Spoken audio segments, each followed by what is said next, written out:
Hari ini kita belajar sama-sama tentang evaluasi kinerja dan juga kompensasi. Pertanyaannya adalah, teman-teman pernah dievaluasi, ya? Jadi pernah melakukan evaluasi ataupun pertanyaan, ataupun terkadang di perusahaan itu evaluasinya secara eh, pengamatan. Nah, kita lihat tentang pengertian evaluasi kinerja. Nah, evaluasi kinerja merupakan pendapat yang bersifat evaluatif atas sifat, ya, perilaku seseorang atau prestasi sebagai dasar untuk keputusan dan rencana pengembangan personil. Maksudnya apa? Jadi setiap karyawan, setiap individu itu pasti punya yang namanya prestasi.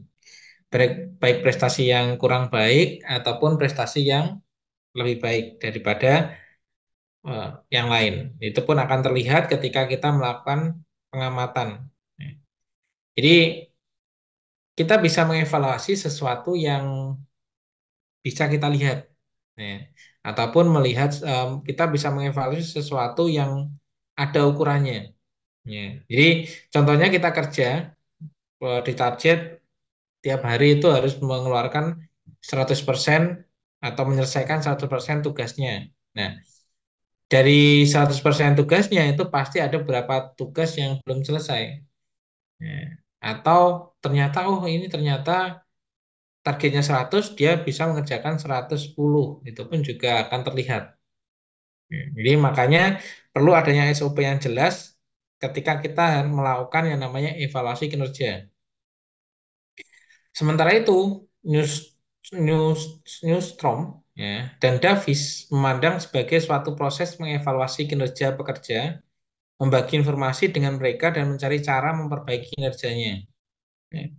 Jadi ketika kita diterima di satu perusahaan, itu pasti perusahaan memandang kita itu mampu untuk melakukan atau mengerjakan tugas yang diberikan.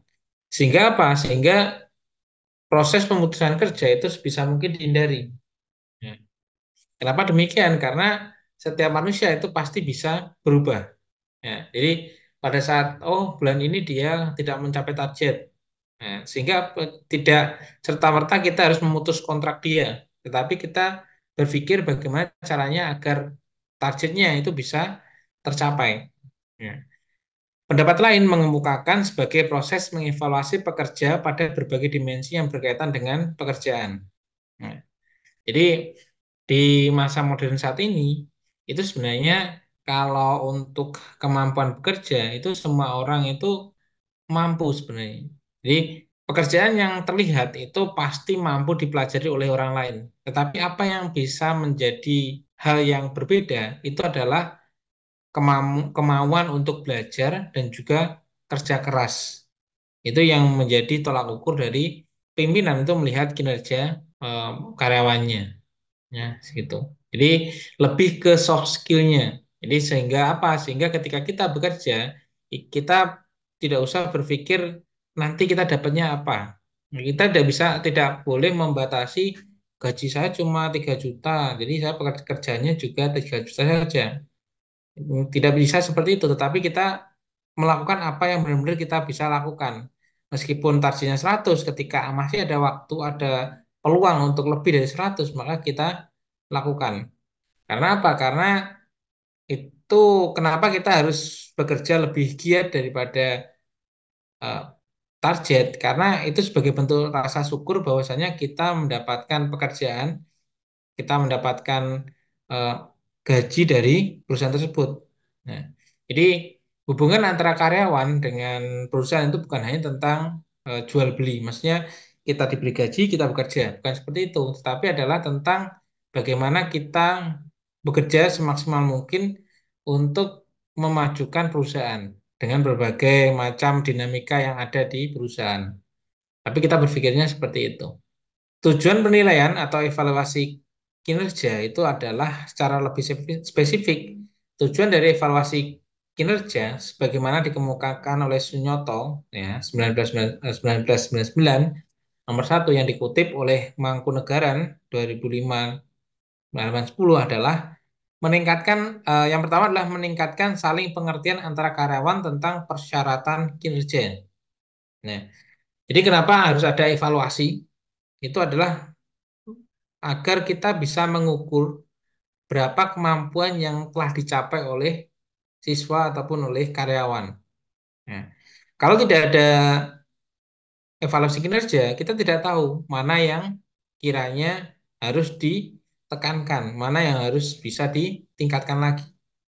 Nah, jadi kita meyakini bahwa di awal tadi bahwasanya setiap orang itu pasti mampu untuk mencapai targetnya.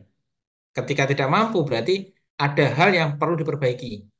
Nah, ibaratnya adalah ketika kita mau membawa air dari satu tempat ke tempat yang lain, padahal di tempat A itu satu gentong. Nah, kita pindahkan ke tempat lain, ternyata kok nggak sampai satu gentong.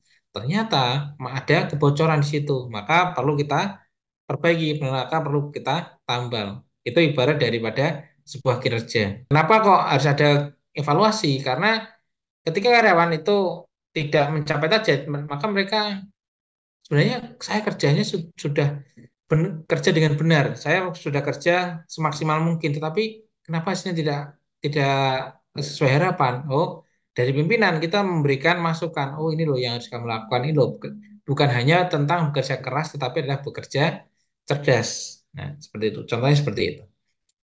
Yang kedua adalah mencatat dan mengakui hasil kerja seorang karyawan, sehingga mereka termotivasi untuk membuat yang lebih baik atau sekurang-kurangnya berprestasi sama dengan prestasi yang terdahulu. Jadi sama halnya ketika kita memberikan target, ya itu kan mesti target yang terukur, tidak hanya target yang asal-asalan. Nah, sehingga apa? Sehingga oh ternyata di karyawan sebelumnya itu mampu mengerjakan kok, maka kita akan termotivasi untuk melakukan yang lebih baik lagi. Yang ketiga adalah memberikan peluang kepada karyawan untuk mendiskusikan keinginan dan aspirasinya dan meningkatkan kepedulian terhadap karir atau pekerjaan yang diembannya sekarang. Nah, jadi ketika kurang itu maka dia berfokus untuk memperbaiki. Ketika bisa lebih maka dia bisa berdiskusi dengan pimpinan agar bisa menaikkan levelnya ataupun jabatannya. Yang keempat adalah mendefinisikan atau merumuskan kembali sasaran masa depan sehingga karyawan termotivasi untuk berprestasi sesuai dengan potensinya. Yang kelima adalah memeriksa rencana pelaksana dan pengembangan yang sesuai dengan kebutuhan pelatihan, khusus rencana diklat dan kemudian menyetujui rencana itu jika tidak ada hal-hal yang perlu diubah. Jadi di perusahaan-perusahaan itu tentunya ada yang namanya pelatihan.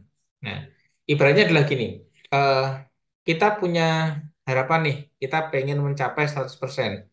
Kenyataannya kita masih di level 70%. Nah, bagaimana cara ke yang hari ini 70% menjadi 100%? Itu menimbulkan yang namanya masalah. Sehingga apa? Sehingga perlu perbaikan, sehingga perlu diklat, sehingga perlu pengembangan, sehingga perlu apa sih yang dibutuhkan? Oh, ternyata ini kalau pengen 100 Pak, itu harus nambah satu orang lagi. Oh, ya, ternyata kita bisa memberikan tambahan. Ini kurang kurang kurang hasil Pak karena untuk fasilitas kantornya itu kurang. Nah, dan lain sebagainya itu pun bisa didiskusikan secara nyaman antara pimpinan dan bawahan ketika ada yang namanya evaluasi. Ketika tidak ada yang namanya evaluasi, maka ya yang penting kerja. Dia nggak berpikir apa-apa, yang penting kerja. Padahal itu merupakan bom waktu ketika karyawan itu pokoknya kerja dengan karyawan yang benar-benar secara sadar mereka bekerja. Itu akan menjadi bom waktu. Ketika ada masalah, dia pasti akan keluar. Sehingga penting yang namanya evaluasi kinerja.